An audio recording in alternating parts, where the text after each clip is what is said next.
We are learning a Camp Pendleton Marine was killed last night in live fire training on the base. It's May 2nd, 1972. Three SR-71 Blackbirds, the fastest planes ever built, thunder across the sky above Hanoi at Mach 2.5.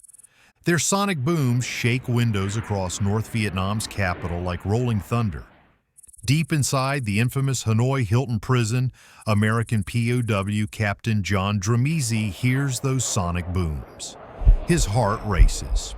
In Morse code, 2 dots spell the letter I. I for initiate. The most audacious escape plan in military history has just been approved.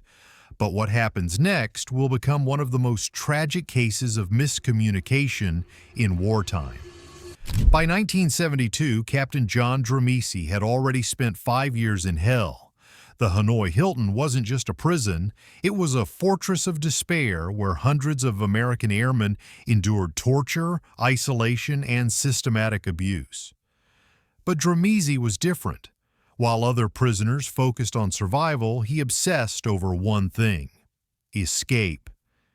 This wasn't his first attempt. Just days after being shot down in April 1967, Dramese had tried to escape during his initial capture. That failure landed him in the Hanoi Hilton. But the brutal beatings he received weren't enough to break his spirit. 2 years later, he tried again, this time with Captain Edwin Atterbury. For 12 precious hours, they were free men. 12 hours of hope before being dragged back to face consequences that would haunt the entire prison. Atterbury paid the ultimate price. After 8 days of savage punishment, he died from his injuries. Dramese somehow survived 38 days of agony that would have killed most men. Fellow POW John McCain, yes, the future senator, would later call Dramese one of the toughest guys I've ever met. But Dramese's courage came at a cost. The prison guards made sure that his defiance brought suffering to everyone. The message was crystal clear. One man's rebellion meant pain for all. Despite pleas from other prisoners to stop, Dramese refused to give up. By early 1972, working with Navy Lieutenant George Coker and Air Force Captain George McKnight, he had formed an escape committee. They mapped guard patterns, studied the prison layout, and made a crucial discovery. The Hanoi Hilton sat east of the Red River, not north as they'd believed. Their plan was elegant in its simplicity. Steal a boat, navigate down the Red River to the Gulf of Tonkin, and rendezvous with American forces. But they needed outside help. And that's where this story takes its most dangerous turn. In February 1972, a seemingly innocent letter made its way from the Hanoi Hilton to a grieving wife in America. Hidden within its carefully worded sentences was a message that would set in motion the most complex rescue operation of the Vietnam War. The League of Wives of Vietnam. Prisoners of war, brave women who had become their own force for bringing their husbands home, delivered this letter directly to Secretary of Defense Melvin Laird. The message was deliberately vague but contained everything American military planners needed to know. A group of POWs was planning to escape from the Hanoi Hilton in June. They would steal a boat and travel down the Red River to the Gulf of Tonkin. They were requesting official approval and support. The Pentagon faced an impossible decision. Any rescue attempt would be extraordinarily dangerous. The Red River Delta was one of the most heavily defended areas on Earth. The odds of success were minimal, but these were American servicemen asking for help to come home. The answer came on May 2, 1972, in the form of those screaming SR-71 Blackbirds. The sonic boom message was genius in its simplicity. A signal that could be heard for miles but would seem like nothing more than aircraft noise to the Vietnamese guards. 2 booms, 15 seconds apart, 2 dots in Morse code. I for initiate. Operation Thunderhead was born. But what the planners didn't know, what they couldn't know, was that thousands of miles away, the man who had started it all was about to be stopped by his own commanding officer. While Dramisi prepared for escape, the U.S. Navy was assembling one of the most elite rescue teams in military history. Leading the mission would be 26-year-old Lieutenant Melvin Spencer "Spence" Dry, a name that would soon become legend in SEAL Team 1. Spence's story reads like military royalty. His father, Captain Melvin H. Dry, was a decorated World War II submarine commander who had served under Admiral John McCain Sr., the grandfather of Dramisi's fellow prisoner. The same McCain family would now oversee the rescue mission as Commander-in-Chief Pacific. But Spence had chosen a different path than his submarine commander father. He'd entered the dangerous world of special warfare, forming his own platoon in November 1971. From over 80 volunteers, he handpicked the 12 best qualified men for SEAL Team 1's Alpha Platoon. These weren't rookies. They were combat veterans with years of experience in Vietnam's rivers and jungles. His second in command was Chief Warrant Officer Philip "Moki" Martin, a highly experienced SEAL with multiple Vietnam tours. Together, they would lead a mission aboard one of the most unusual submarines in the U.S. Navy. USS Grayback had lived two lives. Originally built in 1958 as a strategic missile submarine, she had prowled the Pacific during the height of the Cold War, armed with nuclear-tipped Regulus cruise missiles. For over 4 years, she conducted 9 deterrent patrols, logging over 130,000 miles as America's underwater guardian. But when newer Polaris submarines took over the nuclear deterrent mission, Grayback found new purpose. At a staggering cost of over $30 million, double the original estimate, she was transformed into something unprecedented, a special operations platform. Her massive missile hangars became state-of-the-art wet hangars capable of launching 6 swimmer delivery vehicles and carrying up to 67 troops. By June 3, 1972, Grayback had slipped beneath the waters of the South China Sea with Dry's team aboard. She settled on the bottom of the Gulf of Tonkin in 80 feet of water, just 4 nautical miles from the North Vietnamese coast. So close to enemy territory that North Vietnamese patrol boats posed a constant threat. The stage was set for heroism, but it was also set for tragedy. The plan seemed straightforward. Dry and Martin would launch at night in a Mark 7 swimmer delivery vehicle, a miniature submarine that could carry 4 men underwater to their target. They'd head for a small island at the mouth of the Red River, establish an observation post, and watch for the escapees' red light. But the Mark 7 SDV was temperamental technology. As one pilot later described navigation, aim, go, and look. That was it. No GPS, no sophisticated systems, just basic instruments in total darkness while breathing scuba gear in a water-filled craft. Late on June 3rd, Dry decided to conduct a reconnaissance mission. What should have been slack tide wanking when currents would be weakest had become a nightmare. North Vietnam's heavy monsoon rains and an unusually low tide had created a fierce 4-knot current flowing toward the sea. The SDV's maximum speed was only 5 knots. Lieutenant John Lutz, the UDT pilot, fought desperately to maintain control. Making less than 50 yards per minute against the crushing current, the SDV's batteries drained far faster than expected. After more than an hour, they had covered barely 1,000 yards, still well short of their target. Dry faced an impossible choice. Continue and risk losing his entire team, or abort and doom the mission. Briar Patch Tango! The emergency code crackled across the radio. Thunderhead personnel in trouble. Unable to reach their target or return to Grayback, the 4 men scuttled their SDV and prepared for helicopter rescue. The cutting-edge delivery vehicles simply couldn't handle the river's treacherous currents. At dawn on June 4th, an HH-3A helicopter plucked them from enemy waters and flew them to USS Long Beach, Operation Thunderhead's floating command ship. But Dry wasn't giving up. He knew his leadership and Martin's experience were crucial.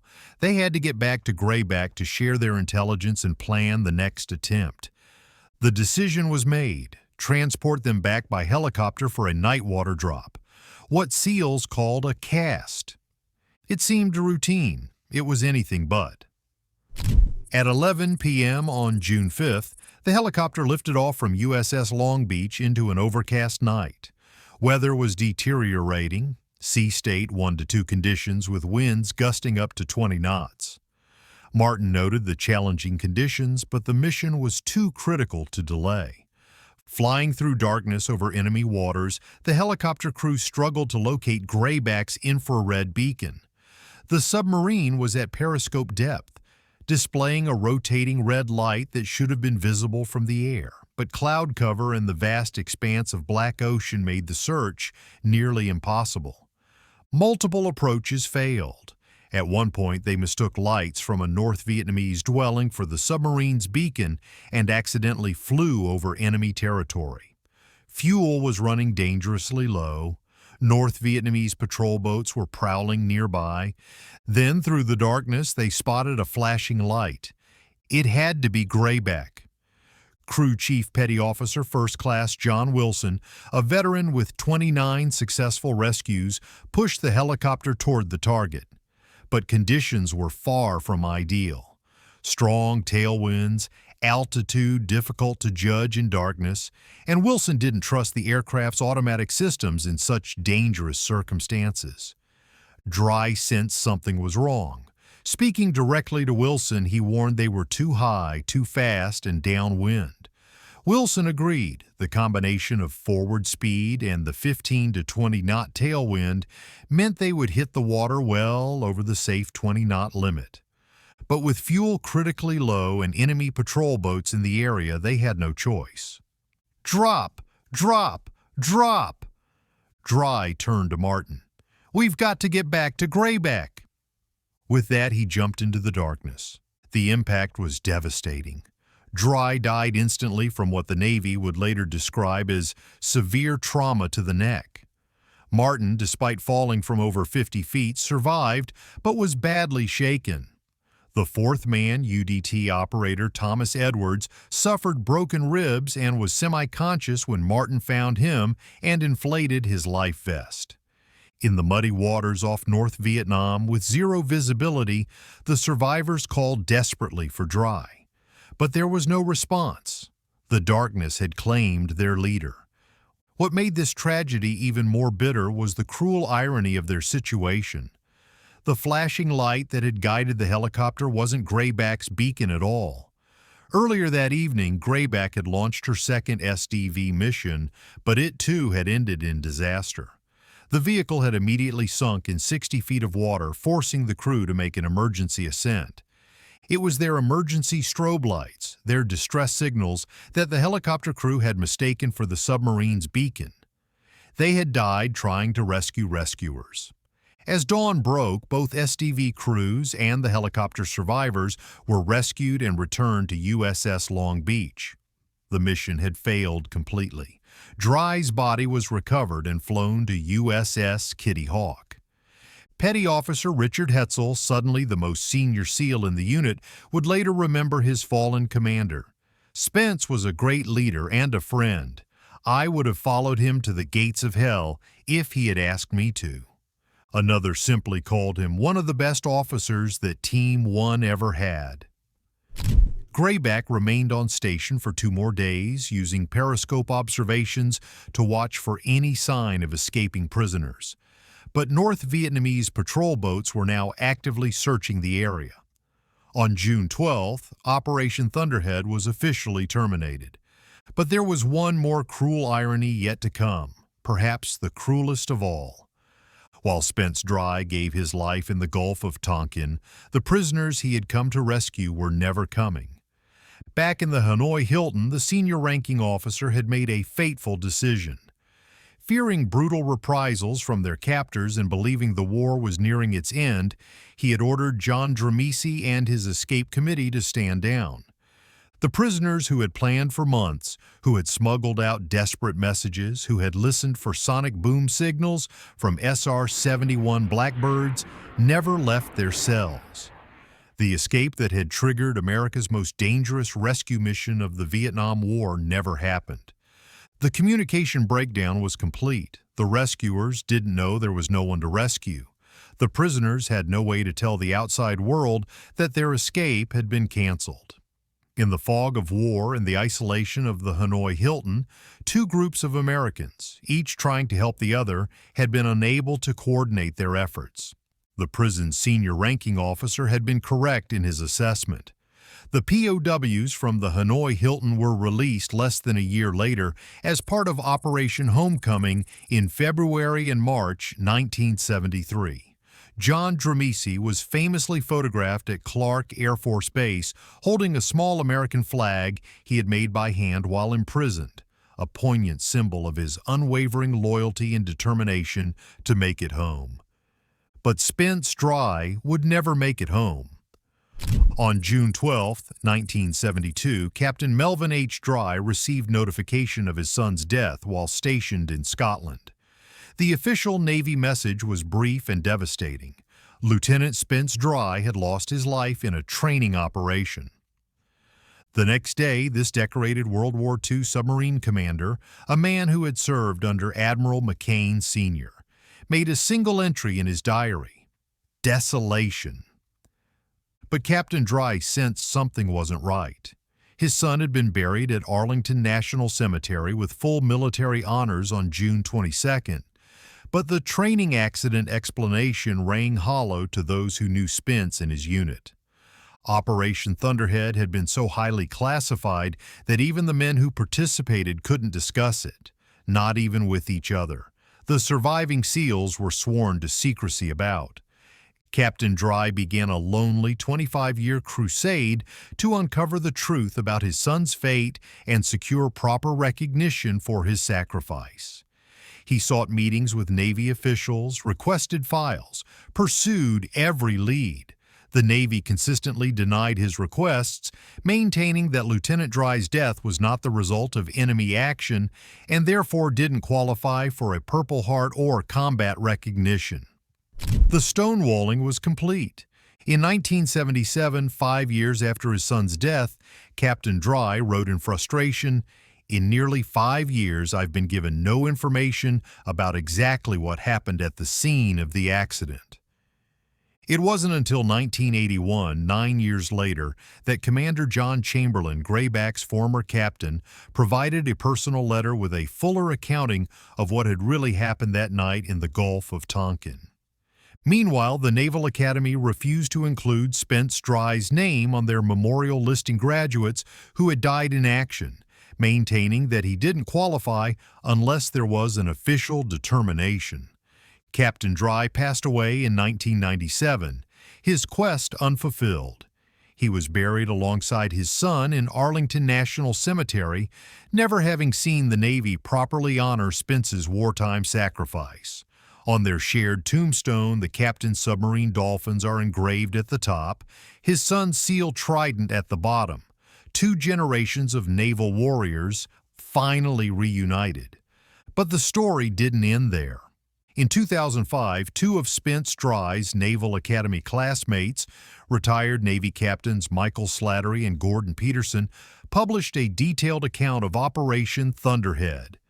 Their research, combined with advocacy from another classmate, future Senator James Webb, finally broke through decades of official silence. The evidence was overwhelming. Spence Dry hadn't died in a training accident. He had died as a warrior, leading his men on a combat mission to save fellow Americans. The training operation had been a cover story to protect one of the most sensitive operations of the Vietnam War. In February 2008, nearly 36 years after his death, Lieutenant Melvin Spencer Dry was posthumously awarded the Bronze Star with Valor. Chief Warrant Officer Philip Martin, who had survived the helicopter crash and saved the life of Thomas Edwards, received the Navy and Marine Corps Commendation Medal. The ceremony finally acknowledged what his teammates had always known. Lieutenant Spence Dry had given his life as a hero in service to his country and his fellow warriors. Operation Thunderhead stands as one of the most tragic examples of courage, sacrifice, and miscommunication in military history. It's a story of heroes on both sides, prisoners desperate for freedom and rescuers willing to die for men they'd never met. John Dramisi would go on to write about his experiences becoming an advocate for military personnel and their families. He never forgot the men who died trying to save him, even though he never knew they were coming. Philip Moki Martin returned to combat operations carrying the memory of his fallen commander. The surviving members of SEAL Team 1's Alpha Platoon would never speak publicly about their mission until decades later, when classification levels were finally reduced. The USS Grayback continued her special operations role until 1984, when she was decommissioned after 26 years of service. Her transformation from nuclear deterrent to special operations platform represented the changing nature of warfare itself. But perhaps the most important lesson of Operation Thunderhead isn't about military tactics or special operations. It's about the price of heroism and the bonds between warriors. Spence Dry died trying to save men he'd never met, based on a message from prisoners who were ultimately ordered to abandon their escape. In the end, no one was rescued from the Hanoi Hilton that night, but in another sense, everyone was. The prisoners eventually came home as part of Operation Homecoming. The surviving SEALs lived to fight another day. And the truth, buried for decades under layers of classification, finally emerged to honor those who made the ultimate sacrifice. When the details of Operation Thunderhead were finally declassified and made public, the reaction was immediate and powerful. Military families who had long suspected that their loved ones' training accidents were something more began demanding answers. Veterans organizations rallied around the Dry family's long fight for recognition. The story became a symbol of the military's tendency to classify failures and sacrifices that didn't fit neat political narratives. Military historians called Operation Thunderhead a perfect case study in the fog of war. How the best intentions, courage, and planning can still result in tragedy when communication breaks down. The mission is now taught at military academies as an example of both the importance of operational security and the tragic consequences when that security prevents necessary coordination. Modern Navy SEALs study Operation Thunderhead not just for its tactical lessons, but for its demonstration of the SEAL ethos. I will never leave a fallen comrade. Spence Dry embodied that ethos completely, dying in an attempt to bring fellow warriors home. The story has inspired books, documentaries, and memorials. At the Navy SEAL Museum, Operation Thunderhead is featured as a reminder that heroism doesn't always end in victory. Sometimes it ends in sacrifice that takes decades to be properly recognized. Today, father and son rest together in Arlington National Cemetery, their shared grave a testament to 2 generations of service. Submarine Dolphins and SEAL Trident side by side, telling a story of honor, sacrifice, and the price of freedom. The sonic booms that started this story echoed for just moments over Hanoi in 1972. But the echo of their meaning, the promise that America will never abandon its own, continues to resonate today. This is the story of Operation Thunderhead, the secret mission that never happened, and the heroes who died trying to make it work.